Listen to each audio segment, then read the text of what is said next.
History is written by the victors. But what if the story you've heard was never the truth? What if the villain was more than just a name whispered in fear? Today we step into the mind of Lord Voldemort himself, the untold story of his return, his rage, and his unfinished vengeance. This is the Antagonist Diaries. I existed. That was all I could say of myself in those years. Not living, not thriving, merely a parasite clinging to the edges of the world. My form was incorporeal, my power fractured, my ambition reduced to a single ember of resolve, to return, to rise again, and to make them all pay. Harry Potter. Even in my shadowed exile, his name reverberated through the wizarding world, an incessant reminder of my defeat.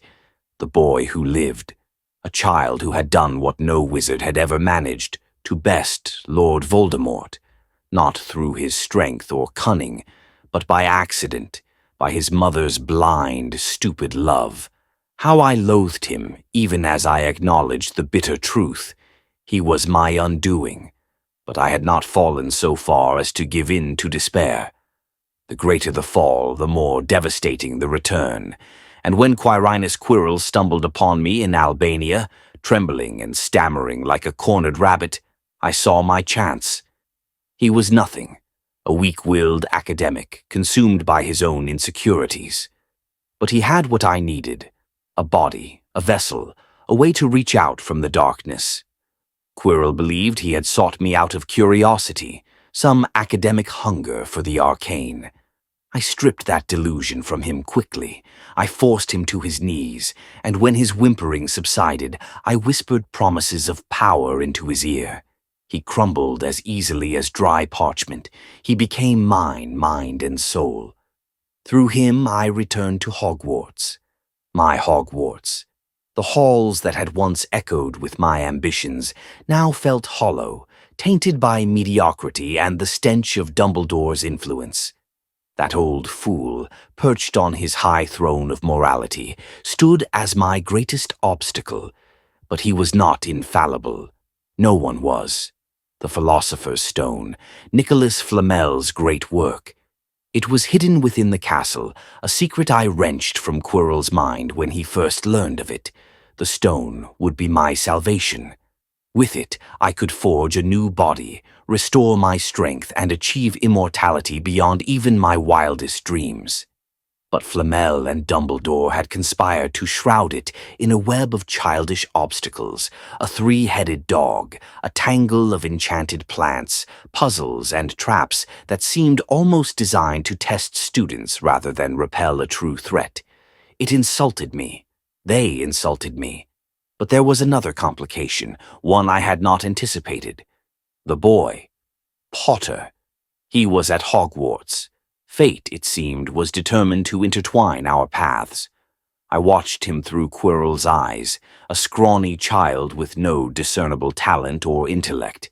And yet, even in his ignorance, he carried an aura I could not ignore. That cursed protection his mother had died to place upon him still lingered, a shield I could not penetrate. But he was young, untested, vulnerable. I would deal with him in time. For now, all my focus was on the stone. Quirrell was a pathetic tool, but he served his purpose. I drove him mercilessly, forcing him through every challenge that stood between us and the stone. Each step was agony for him, his body weakening under my parasitic presence. But I cared little for his suffering. He was disposable, as all tools are. What mattered was the end. And then, in the final chamber, I saw him again. Potter, the boy, standing there with the stone in his grasp, his green eyes wide with fear and determination. How I loathed him in that moment, all the power I had amassed, all the centuries of planning and striving, reduced to this, a duel of wills between a broken shadow of a man and an 11-year-old child. I urged Quirrell to attack, to seize the stone by force, but the moment he touched the boy, I felt it. Pain, raw and searing, coursing through us both.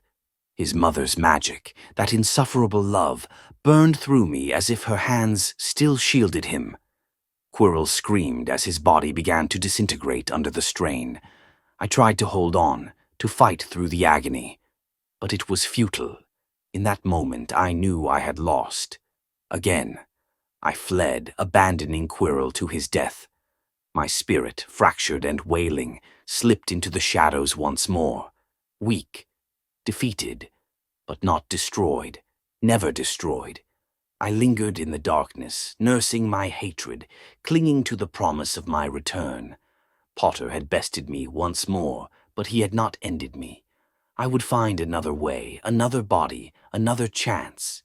And when I did, I would not stop at killing the boy. I would tear down everything he loved, everything that stood in my way. For I am Lord Voldemort, and I do not lose. And so the Dark Lord was cast into the shadows once more, defeated, but never destroyed. But tell me, what do you think? Was Voldemort truly powerless against fate, or was there another path he could have taken? I want to hear your darkest theories. If you have suggestions for future stories, then please leave a comment below. If you enjoyed stepping into the mind of the villain, don't forget to subscribe for more untold stories, hit the bell so you never miss a chapter, and share this with fellow seekers of the dark truth. This was the Antagonist Diaries, and remember, every villain has a story.